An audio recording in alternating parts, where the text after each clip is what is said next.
of questions too, and you'll probably have some questions, and we'll have some time at the end for that. But to introduce our speaker, I want to introduce the chairman of the board of the Chamber this year, Sabina Hurley.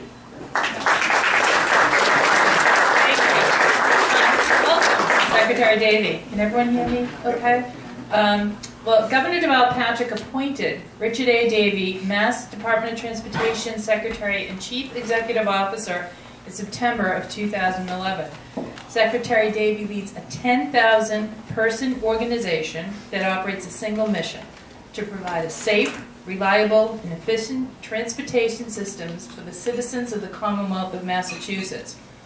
Secretary Davey and his team are implementing a strategic investment and operations plan focused on the 5 priority areas of the governor, which are safety, customer service, employee satisfaction, fiscal responsibility, and innovation. Prior to his current appointment, Secretary Davey served as MBTA General Manager and Mass Department of Transportation Rail and Transit Administrator.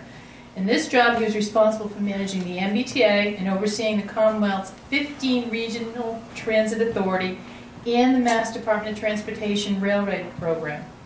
With his energetic leadership style, he was able to implement sustainable, impactful initiatives that improved operations and safety, strengthened customer service, and changed the culture within the MBTA. In 2010, the Boston Business Journal named Secretary Davey a top 40 under 40. And in 2012, the Greater Boston Chamber of Commerce named him one of the 10 outstanding young leaders in Boston. He serves on the Board of Trustees and Director of the Immigrant Learning Center in Malden and the Annual Rescue League of Boston, as well as the Board of Advisors of the Samaritans. He earned a Bachelor of Arts degree from the College of the Holy Cross, a Juris Doctorate summa cum laude from Gonzaga University School of Law, and proudly served as a member of the Jesuit Volunteer Corps in Hillsboro, Oregon. Secretary Davey lives with his wife in Boston. Where more impressive, he uses the MBTA every day. Secretary Davey, welcome.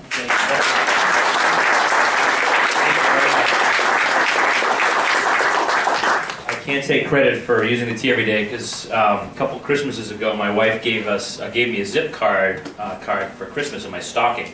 I said, honey, this is great, but we have a car. She said, no, I gave it away last week to the Home for Little Wanderers. We're now car free. So yes, but it's important to use the product that you're out talking about for sure, so I have a chance to do that. Well, first of all, thank you for having me, Tom. Thank you for the Chamber for having me as well. Representative, notice how he's in the back near the fire. I'll be throwing fire his way soon. No, I'm kidding. It is a timely discussion we're having in transportation. There's no doubt about it. Given the House vote yesterday, given the Senate, we're taking up likely a similar bill later this week, with the governor's talking about in terms of being concerned about the size of the bill that's being talked about. But I'll get into that a little bit later. But what I really want you all to understand, and I say this at the beginning of almost every speech I give, is that the current transportation system we have, we cannot afford. We just can't. And the one that I have heard from customers across the state, and I've been crisscrossing the state over the last 12 months on behalf of Governor Patrick, talking, more important, listening to people about what they want. What people want, we absolutely cannot afford. And there are many reasons why, and I'll talk a little bit about those, and I'll talk to you a little bit about why we think a bigger bill, an investing bill, is more important at this juncture for the Commonwealth of Massachusetts. So first, why can't we afford what we do today? Well, there's really a couple of reasons for that. One, the MBTA is the most indebted transit agency in the United States, almost $9 billion in debt, 9B with a billion. $1 billion in debt for a variety of reasons, including the big dig, and because they've been borrowing over the last 12 years to try to keep up with its maintenance, and they haven't been able to do it. The Highway Department, the old Highway Department, has been borrowing since the mid-1990s to pay for operations. So what does that mean? We are literally mowing the lawn on the credit card, on the state credit card. It is no way to manage a business. So my salary, for every dollar you spend on my salary, sir, our kids are going to be spending $1.76 to pay that back for 25 years. And it's shameful. And it's something that we want to address. And we talk a lot about the MBTA, but there are other transit authorities across the state that we need to be focused on too. Springfield is a perfect example. 2/3 of every person that uses a bus in Springfield is at or below the federal poverty line. So if we are not providing those folks with good service to allow them to get to a community college, to allow them to get to a job, to better themselves economically, then all we're doing is going to be shifting those folks over to assistance programs and other things, as opposed to empowering them for their future. And so that's the key. We have not been spending enough, and we haven't been spending appropriately in transportation, in large part due to the Big Dig. You know, has anyone heard of the Big Dig? No one? Wow. Oh, one person would be great. Good. You know, for certainly a mismanaged and not an well oversighted project, it has been transformative for the state, but largely it has sucked up all of the transportation dollars that we've had the last 2 decades, to the detriment of the rest of the state, to the MBTA, to our other road and bridge programs. And so we are now actually telling the truth to customers to say we have to grapple with this. The Big Dig was a good project, but it has sucked the life out of what we can do from a transportation perspective in this state. And we have to stop that. We have to be able to bring other folks into the fold. So that's really what we're confronting today, that we can't afford the current system that we have. We have over 450 structured efficient bridges in the state, 40 bridges, about 40 bridges that are closed in the state. And while we've been doing some really good work around the Commonwealth with our accelerated bridge program, we're now building bridges in days and weekends as opposed to decades in the past. We're still not spending enough capital into the current system that we have. And that's another focus of what the governor's been talking about. And then finally, focusing in on our future too. Seeing things, projects, important projects that can help move the Commonwealth forward and grow jobs and economic development. Things like South Coast Rail, things like the Green Line extension, and things like rail between Worcester and Springfield, among a few others. And so again, transportation can really be that lifeline, that lifeblood, if you will, of the economy. So as business folks yourself, representing businesses, owning businesses, you know that in order to get your employees to work, to move your products and your services, if we in government aren't providing you the tools to do that vis-a-vis a good transportation network, you're not going to grow your businesses here. Large companies may choose to go elsewhere. I mean, that is the reality. If government is doing our job, it's helping you do your job, which is to grow your business, to grow jobs, and ultimately to grow economic opportunity across the state. And transportation is one of the enablers of that. Now, the governor put forward what some have called a very ambitious proposal, a $1.9 billion package that would have invested in education and transportation, splitting it largely in half, about $1 billion for transportation and a little less in education, by lowering the sales tax, increasing the income tax, doubling exemptions, etc. We've said that that was one proposal we put out there, and that we look forward to the legislature and the Senate, the House and the Senate, giving us feedback and giving us a different proposal. Well, what was passed last night in the House, late at night, after much debate, was a package that raises the cigarette tax and the gas tax by 3 cents, and then, as we had proposed, raises tolls, fares, and fees a little more aggressively than what the administration would have had. And while $500 million, which is the net result of this package over the next couple of years, certainly writes the balance sheets of the T and the DOT, it does not allow us to make those capital investments in things like Route 1A, which has come up in the past, and a whole host of other projects in this region in particular. I think the most obvious example was the interchange at I-95, 93 in Canton. We had proposed about a $300 million project to realign that interchange. Has everyone gone through the interchange? And have you left many of your hours of your lives there? Yes, exactly. I mean, that is the second most congested interchange in the state, behind the one up in Woburn, the I-93, I-95 interchange there. And so trying to find targeted improvements across the state through our plan. And unfortunately, while we get halfway there under what's being debated in the House and the Senate right now, which is to fix the balance sheets of the T and the DOT, it still does not allow us to make those kinds of capital investments. And so Governor Patrick, I am hopeful that we can work with Rep. Rogers and his colleagues in the House and our colleagues in the Senate to see if we can come up with a little bit of a better package over the next several days and weeks, because I really believe this is a moment in time. We have been talking about transportation for the better part of 2 decades, and the need to invest across the state. This is a moment in time that we have, and that we've been making our case across the state that we have to make these kinds of investments. And what I fear most, I think, having been in this business now 3 years in government, I actually think this is not about transportation, but I actually think this is about trusted government. I actually think this is what this debate's all about. That people will pay a little more if you trust that government will accomplish what we have set out, what we have promised to deliver on.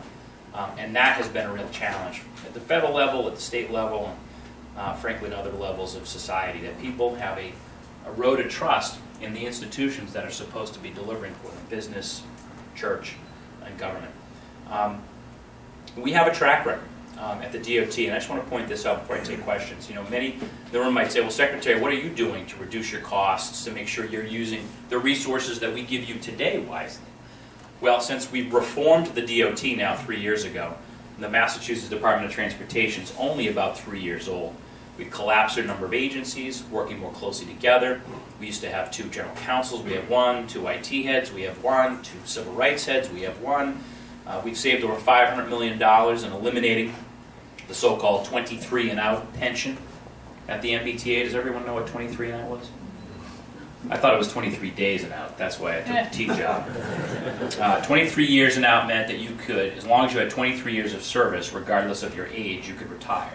So we have some employees who are retiring in their mid to late 40s if they start at the MBTA in their early 20s. That no longer exists, again, thanks to the legislature and the governor a couple of years ago. We moved all our employees into the General Insurance Commission, or R, which basically means more cost shift on health care. We are going to be eliminating toll collectors across the state. The Mass Turnpike, the Tobin Bridge, and the tunnels. We will be implementing all electronic tolling starting on the Tobin Bridge by the end of this year. Automated tolling, which will not only reduce our headcount costs by about $50 million per year, but improves the customer experience. The Registry of Motor Vehicles, which I'm responsible for as well. We had 3 million transactions online last year.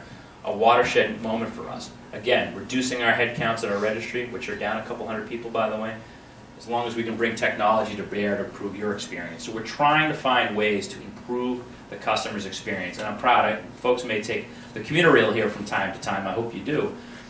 We are the first commuter rail in the United States to sell tickets on cell phones. So rather than spending tens of millions of dollars of rolling the Charlie system out across the commuter rail system, we simply said, our customers have ticket machines potentially in their pockets. Let's use those, which is what we did. And so we're very proud of that. So trying to bring to bear on your behalf the opportunities to improve not only our cost structure, but also simply to improve your experience. I hope, have folks seen the signs on 93, you know, 8 minutes, 8 miles, or 8 miles, pull the hell over, there's traffic, oh my God. You know, part of what I have learned in this business, transportation, is you know, customers are more forgiving if we empower you with information. So the traffic ahead may not be my fault. It could be a serious accident or, God forbid, a fatality. It might be construction, maybe some other issue that has come up. But if we empower you with information, if we give you choices about your commute, we've done the same on the MBTA recently on the red, orange, and blue lines. So rather than leaning down the platform, where's the light? Where's the headlight? I don't see it. Now you see on the signage how long you have to wait. And by the way, we did a before and after survey of our customers, and just by simply telling people how long they had to wait, customer satisfaction went up by 15%. And by the way, people overestimated their wait by about twice as long. So people thought, just by telling you how long you're going to wait, that their experience improved. Very simple, low cost. So we're trying to find ways, again, to improve the customer experience, reduce our costs. But I can tell you now, having been in this job for 3 years, reform alone is not enough to do what we need to do, what you expect us to do in transportation because of the cost pressures and how we've been inappropriately funding it for the better part of 2 decades. So we are in the throes of this debate. I am going to unabashedly ask you for help. If you care about transportation, if you care about the economy, if you care about the Commonwealth and moving forward, become educated, challenge me, challenge the representative and your representatives and senators to think deeply about this and to make sure we get it right now, as opposed to what I fear a little bit is kicking the can another couple of years. And you'll be hearing, Tom, from a new secretary 3 years from now talking about the same challenges and problems. Now is the moment to fix it for good. So with that, I'm happy to take any questions other than what my favorite beer is. I'm not going to tell you. I do have one. But I'm happy to take any questions. Yes? Yeah. Now that the House has taken its vote yesterday, obviously, hopefully, there will be some compromise in the end. I mean, one would hope that compromise is still alive in Massachusetts, even if it isn't in Washington. So, what will the Patrick administration do? What's the minimum amount that you feel the administration will go for in order to have, move the agenda forward in a meaningful way? Sure, I appreciate that. And so just so folks know, and I know the representative knows this, we've made both private and public overtures to leadership in the House and the Senate over the last few weeks to have that kind of a conversation, and it has, for whatever reason, not been, well, to be frank. With the House now passing a bill that frankly does not at least seem to have a veto override in it, we hope that that will drive folks back to the table with the governor and sit down and talk about it. I think there's been a little bit of a miss, and the media loves to play this up as a political odds, the governor versus the speaker, or the governor versus the Senate president. No, it has nothing to do with that. And it's not about a $1.9 billion plan or a $500 million, and that's it. I mean, that's a false choice as well. There's got to be a place that we can meet in the middle. In terms of transportation, look, I think the Mass Taxpayers Foundation had an interesting, so business groups had an interesting proposal a few weeks ago, which raised a little over $800 million over a couple of year, I think 2 or 3 year period. That allows us to clean up our balance sheets and make significant, not all the investments we want, but significant investments in the Commonwealth. I think that's something we could certainly live with. But again, the governor has also a proposal out there in education. I know he feels strongly, particularly about early ed. The budget will come out tomorrow, as John knows, and there will probably be some challenges in that budget as well, given what revenues are looking like. So I think tomorrow we'll probably have a better picture for what the House hopes to do in terms of fiscal 14 and transportation. But again, we remain open to sitting down and talking about something that's more than $500 million and less than $1.9 billion. Thank you for the question. Yes, sir?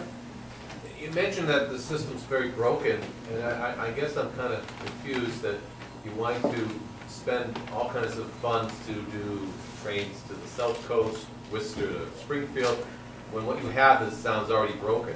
Why do you want to expand the pie even further when you can't, when it's not, what you have is, in a sense, maybe I'm paraphrasing, broken. I don't get it. Sure. I mean, why can't you fix what you got first, prioritize that, Yeah. and then worry about expansion of the services you want to provide? So, and a few reasons for that, sir. So one, the plan that we've put forward is a $13 billion capital program over the next 10 years. Over 80% of that would go to fix what we have today: roads, bridges, red and orange line, RTA buses. So we would invest more than 80% of that capital into the current system. To your point, though, on why invest then going forward, because the opportunities that it unlocks are truly extraordinary across the state. So, for example, Assembly Square in Somerville is the largest real estate development on the East Coast going on right now. The only reason why that's happening is because the state is building a new Orange Line T station there first. If you've been to the Seaport District lately, you've seen all the development that's going on, and I would argue that's because of the Silver Line and the Big Dig and the Convention Center, and not because, which, by the way, any Herald readers here? I love how the Herald goes at business. I mean, goes at the government, by the way. And of course, they've moved now to the Seaport District because it's a hot real estate market. That wouldn't be happening without government investment. Go to places like downtown Worcester, downtown Lowell, Haverhill, because they're near commuter rail lines. You now see low, or I would say lower cost housing in those places. You see economic development springing up because of investments in transportation. So to specifically answer your question, we have to fix what we have. We have to make a down payment on our future. And the Green Line extension, by the way, legally obligated, will do that. For Somerville, which is in so desperate need of good transportation. It's one of the most densely populated cities in America, by the way, not in Massachusetts, but in America. And the South Coast, if you spent time in New Bedford or Fall River lately, those are two cities in desperate need of an economic jolt, and we've left them behind.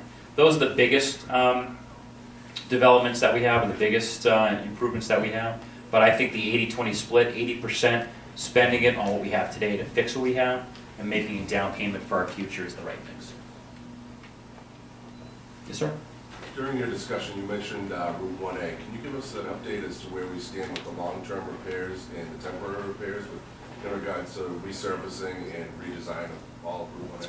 Yeah, so I know the representative and some other folks here, my staff met yesterday to talk about 1A.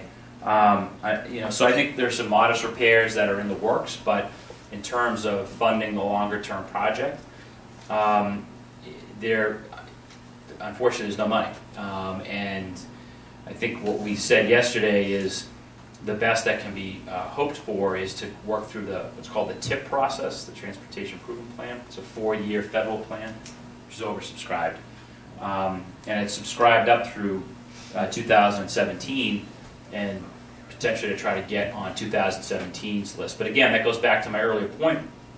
We can't even, we're unable to make the kinds of investments in today's system because the precious few dollars that we have to invest in our system today are oversubscribed across the Commonwealth. So, I mean, that's a project that we had targeted to be done in the governor's plan. There's still hope if we're able to reach a compromise, I would say, to fund a project like that. But we don't have a state-funded road program right now. It's all through the federal process, and then we provide a state match. Yes? Could you discuss the governor's proposal with regard to the Chapter 90 program, what that would mean for local cities and towns? Yeah, sure. So for folks who don't know, Chapter 90 is the state aid that we provide local cities and towns.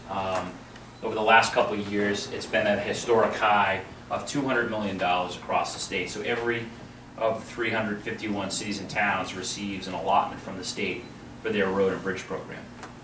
What the governor's proposal wanted to do was increase that to $300 million, index that to inflation, and provide it over a 10-year period.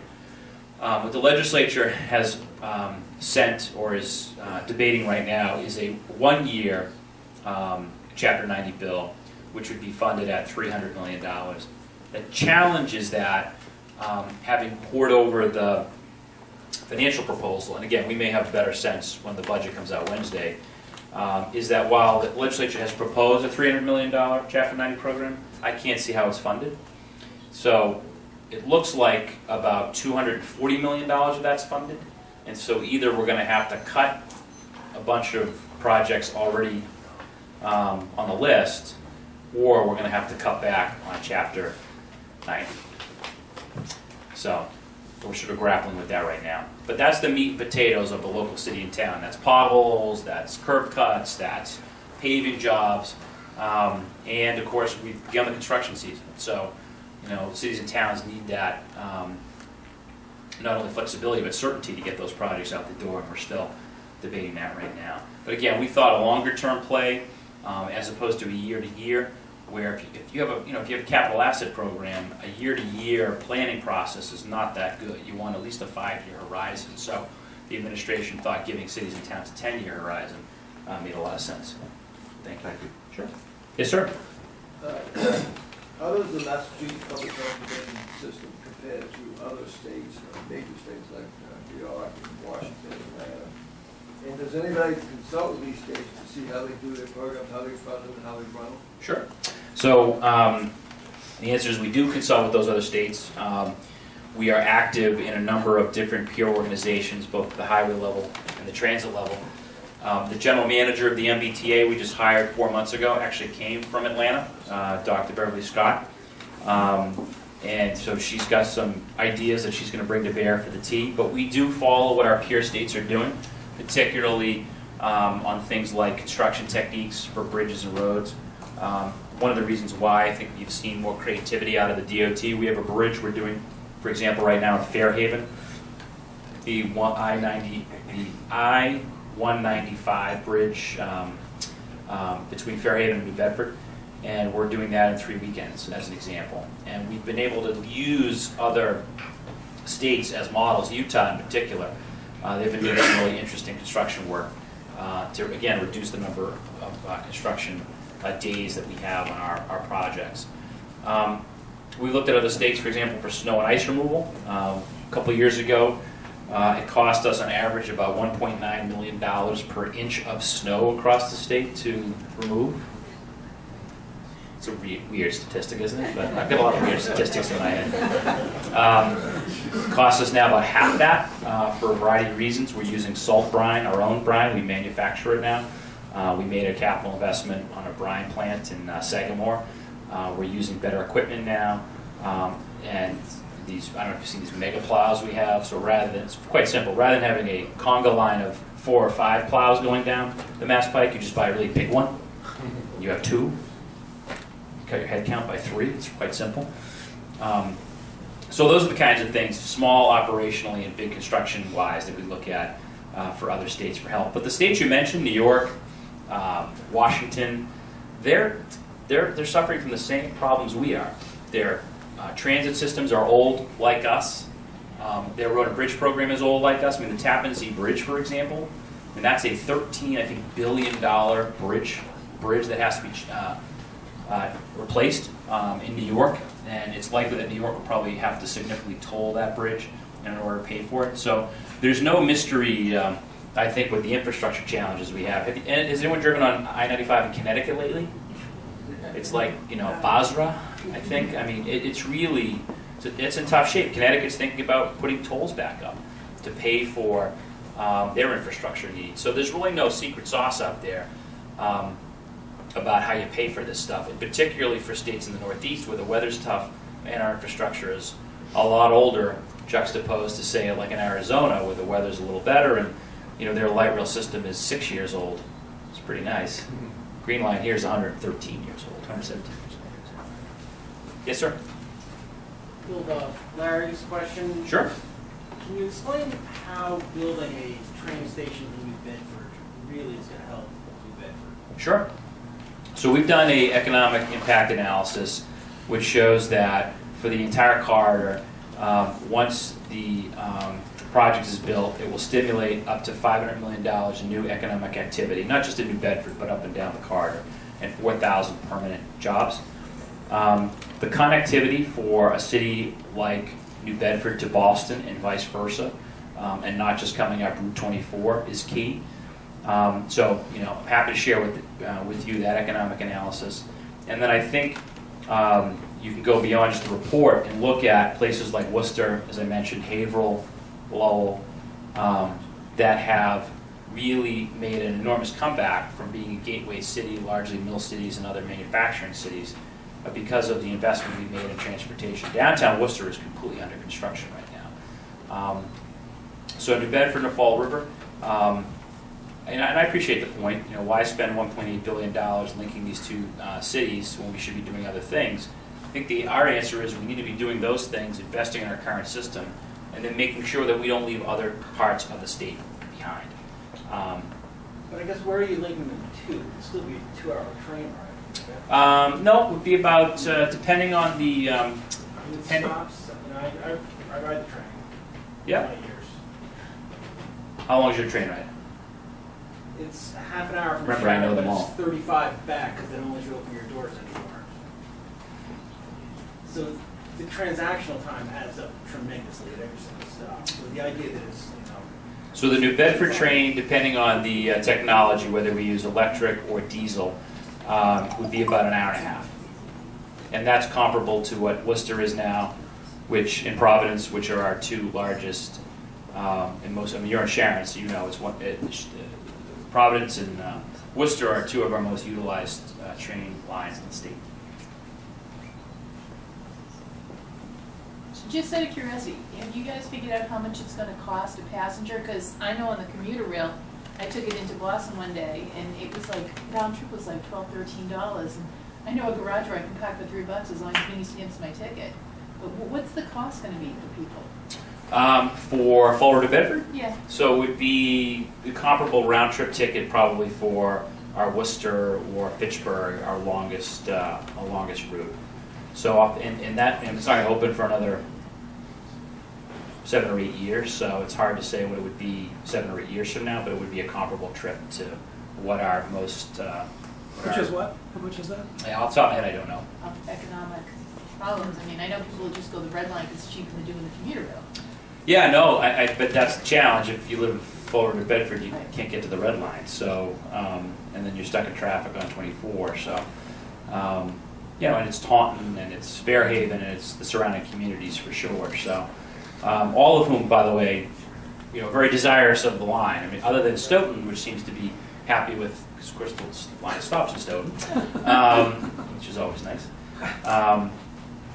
So, I mean, that would be the price. And again, off the top of my head, I can't remember what the ticket price is for Worcester. Yes, sir. You mentioned the gas tax. What is it now? How much is it raised? And where do we spend it? Sure. So the gas tax right now in Massachusetts is 21 cents. That doesn't include the federal gas tax. There's and then there's additional 2.3 cents that goes to the underground storage tank fund. So put that aside. 21 cents goes to transportation. We raised a little over 600 million in gas tax last year. To give you a sense of my budget, I spent $1.1 billion in debt service last year. So all the gas tax we raised didn't even cover basically half of the debt service that the transportation department has. Big Dig, Tobin, Turnpike, other roads and bridge projects across the state. So that's been a challenge. The last time it was raised was 1991. It was raised 11 cents. And as I said, the buying power in 1991 was 21 cents. Today that buying power is about 12 cents. So as inflation has obviously caught up to our construction needs and our budgets, the buying power has gone down. We have the second lowest gas tax in New England, and New Hampshire is currently debating an increase in the 12-cent gas tax. The House passed it, the Senate's debating it right now. If New Hampshire passes that 12-cent gas tax, then we will have the lowest gas tax in New England. Does that answer your question? Well, and for every penny or whatever you raise, what does that equate to? For every penny we raise, it's about $33 million. So the legislative proposal right now is raising the gas tax by 3 cents. That raises about $100 million. And then index to inflation going forward, that was another, I think, challenge that had we done that in 1991, I'd probably be telling you about all the great projects we're doing right now. And that's the proposal there. And that would rate, inflation is basically about ½ a penny a year. I should also say, by the way, that the gas consumption in the Commonwealth has largely been flat the last decade. And so while the gas tax is tempting and one of our major funding sources today, with the new mileage standards that the federal government's coming out with in 2023, it is so obvious that 10 years from now that the gas tax is going to be a less reliable source of revenue for transportation. So while in the medium term it's fine, in the long term we're going to have serious challenges as not only as a state, but as certainly at the federal level as well. Yes, ma'am?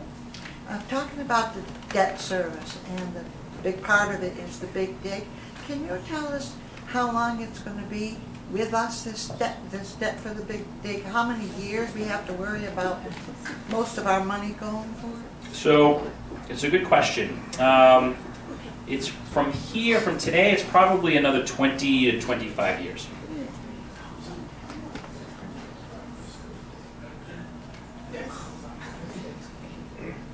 Indeed. And this is the great thing about my job, the truth sets you free. I mean, it's astounding to me that for too long we haven't been telling the truth about what's been going on with transportation, but that's the challenge. And if you have the Green Line extension, ma'am, to that, which is a requirement, a federal, or not a federal, but a state requirement for us to have allowed to get the environmental permit to do the Big Dig, we haven't even started doing the Green Line extension yet. You know, we're going to have to pay for that over time as well. I mean, all in the big dig is going to cost the Commonwealth, with debt service and all these other things, about $25 billion. That's all. That'll be all in, and not the $14 billion that folks talk about. Yes. In relation to the gas tax, do you plan on doing anything like other states as far as electric vehicles, adding a surcharge on the registrations? So we haven't talked about adding a surcharge to electric vehicles, and I'd say it for a couple of reasons. One, I mean, it does run a little. I mean, to your point, obviously we don't collect revenue, but it does run counter to our policy to reduce our greenhouse gas emissions, obviously. So no, at this point, we're not considering that. But I think to your point, if there's a tipping point in the future with hybrid vehicles, we're going to have to look at an equitable charge. One that's been talked about, a little controversial. It's being piloted right now in Oregon. Is vehicle miles traveled.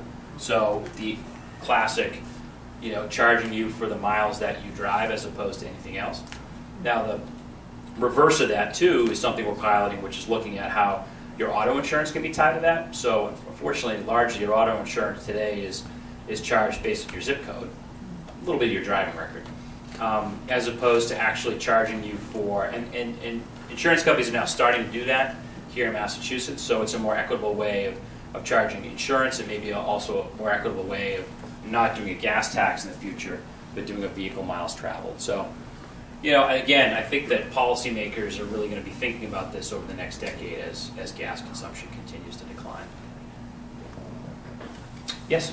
Hi, you spoke about increased toll revenue. Are there plans to increase or add additional toll roads, such as Route 3? So, so we did get and perhaps you've read this in the newspaper, we did get an unsolicited proposal to add a toll lane on Route 3 between essentially Braintree and I think Hingham. But that was to add a lane, and you could choose to, the theory being that you would get a quicker trip on that lane, and that this private entity would charge you based on the speed. If it was going 55 miles an hour, you'd pay a little more. If it was going the same as the traffic in the other lanes, you wouldn't pay anything. So something that we didn't ask for, we're looking at it, but I'm not sure that that's a big focus of ours right now. To answer your question on other toll routes, it's certainly something I hear a lot, particularly for folks that travel on the Turnpike and on the Tobin Bridge, that there's a lack of toll equity here in the Commonwealth. I think that Governor Patrick mentioned it a couple of weeks ago at a joint Ways and Means hearing, that we would be open to looking at, if that was part of the solution, tolling other roads, but we need some consensus from the legislature in that regard. And then we need to make sure that it's smart. So if we're tolling, 95, for example, we're not driving traffic onto local roads. That would be completely contrary to what we want to do. Maybe border tolls is something we could look at. Maybe looking at a borderless 95 tolling, right? So maybe it's sharing revenues between Rhode Island and Connecticut if we are tolling certain segments. So over time, that may be part of, again, how we get at a more equitable way for folks to pay into our transportation system. And as we move to electronic tolling, one of the reasons why we haven't, there are two reasons why we haven't put up tolls around the state. One is we require Federal Highways approval, the federal government, and they haven't been too interested in doing that. But two, the reason we don't want to put up toll booths and hire a bunch of toll collectors. But we're taking that one off the table as we implement all electronic tolling. So technology would allow us to potentially do that in the future as just another way. I mean, there's definitely a debate or a discussion, more user fees and asking people to pay more if they're using the facility more. And so I think that's something we're certainly open to. Yes, sir? Where are we on widening Route 3 South? Nowhere. I mean, we don't have any money, to be frank. I appreciate it, but we just don't have the money to do it right now. It's a big focus for, I know, a number of chambers, for sure. It will cost us several $100 million to do it. We have recently done some bridges. I think the Route 53 bridge in Hanover, for example, is now wide enough that in the future we could widen Route 3. But that's the challenge. We just don't have the money to do it. Yes, sir? Hi, Steve Olenoff. I'm on the Regional Transportation Advisory Council. So I serve on the MPO with Tom O'Rourke, who's... How much free cash do you have in the MPO? And none. None. And we heard some interesting things last Thursday at the MPO meeting. First of all, the Metropolitan Area Planning Council went over those numbers very carefully for the $500 million. And they agree with you that it really wouldn't even get the $300 million on the Chapter 90 fund. It really would only get the T for a couple of years, and then the T would have to raise fares considerably to get anywhere. It doesn't do the job that they claim it does. It's really not even $500 million. They thought it was really $300 million in new tax money. It just doesn't get the job done. It's now been 6 years since the Transportation Finance Commission from the state legislature, and they said we needed $17 to $19 billion a year. If you figure that out, that's, that's about $1 billion a year. That's really what we need. I want to thank you for everything you're doing and hanging in there. The way I mean, it's very discouraging what's happened last week. If you're getting half the money that you need, you're obviously only going to get half the transportation system that you need. You really need that $1 billion. The director of planning for MassDOT, who chairs the MPO meeting, said that with the $500 million, the way the state legislature is doing it now, that the I-95, 99, the interchange in Canton, which is critical to the economy of this whole region, it's now scheduled for 2026, construction at the earliest, and there was no hope for that at all. So I think the important thing is that we need, the House passed the bill late last night, but it's going to come to the Senate. I think everyone in this room should call their senator, let them know where you stand on this transportation, because without the $1 billion, we're not going to get the projects in this area. We don't have any projects that we're getting in the tip. Walpole's trying to get their project on. There are no other projects in this whole trick area. The whole southwest of Boston area, the Metro West, there's really nothing in the present tip for them. It's just, we need that $1 billion. So I urge you to get on the phones right away. Now's the time to do it. Thank you. Yes. One last. I'll touch the third rail here. Don't touch it. Never touch the third rail. Never. Well, wait till you hear my question. Okay. How much would that $1 billion agenda be if we didn't have to bog it down with project labor agreements? Not much. So we only have 2 of our several hundred projects in the DOT with project labor agreements. 2. So, I think that's a big red herring, to be honest. I heard that yesterday from a state rep who was saying, the 2 project labor agreements are over budget and not on time. We haven't started the projects yet. I mean, it just, and I'll tell you, again, being a little bit maybe more of a citizen, I don't mind the debate, but I really get annoyed when there's those who aren't truthful about the facts. Let's just put it that way, all right? And so project labor agreements are useful in very narrow circumstances, and we're only using them in 2 right now. The Longfellow Bridge and the Whittier Bridge, and that's it. I've got hundreds of projects across the state. The Fore River Bridge in Quincy and Weymouth, for example, was one that there were folks very disappointed that we chose not to use a project labor agreement. It didn't make sense there. It didn't make sense on the Burns Bridge in Worcester. In fact, the Burns Bridge, we have 5 mega bridge projects, called the mega bridge projects right now that we're doing. Bridges worth over $100 million. We've awarded contracts to 3 or 4. One is to a non-labor firm. That non-labor firm competed with some other projects, and labor firms won. So, I think that's the project labor agreement. Again, used narrowly, I think is appropriate. But for only 2 projects, I just don't see it as a big problem. But no third rail there. I thought you were going to ask me if I was going to run for mayor of Boston. Has any progress been made with the expansion to Gillette Stadium, the rail line there? Obviously, being from Walpole, we have some concerns about the crossings and everything. So yeah. Is anything going on with that? So, not a lot of progress has been made, but it's something that we are interested in trying. But we want to make sure that we've got local support, not only with Foxborough but with Walpole. I know I've heard that folks in Walpole would be concerned about layover facilities and noise, for example. We don't own the tracks, so we've been working with CSX to make some investments in the track, in particular, at least to upgrade the game day service. Right now, I don't know if you, by the way, the train to Foxborough on Patriots Day is the only service we run that makes money. And just so folks know, there isn't a transit system in the world that makes money. It's all subsidized. So when folks say, why aren't you making money? Well, that's the point of public transportation. You don't make money. Hong Kong comes closest. They're a big real estate company, but the government of Hong Kong gives what is equivalent of the T free land to build them big condominiums around their transit stations. But back to your point on the service to Foxborough. I think it's something in the future, if we can afford, we'd like to look at. I think there's some opportunities, particularly for if the Crafts develop some housing in the area. There's also a big parking lot, obviously, that is not used during the week. But again, it's got to be in collaboration with neighboring communities as well to address noise concern and other concerns too. Thank you. You're welcome.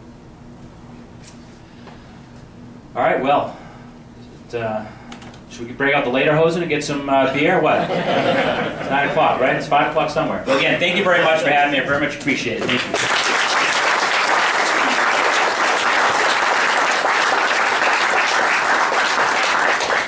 Well, thanks again, Secretary Davey. We really appreciate you taking the time to come out here. I know you get a lot on your plate these days. You're running around all around the state, so thanks for coming down here. And we just want to see our projects. Yeah. That's all. Just enough money for those. No, there's a lot of important work to be done. We appreciate the work of the administration and the work of the legislature, and look forward to something coming out that works for all of us. Thanks again for everyone for being here. As Steve said, now's the time to make your voice heard. So if you have particular concerns about any of these issues, now's the time to pick up the phone and speak to your local reps and senators and let them know how you feel. But thank you again for being here, and we will see you all soon. Thanks.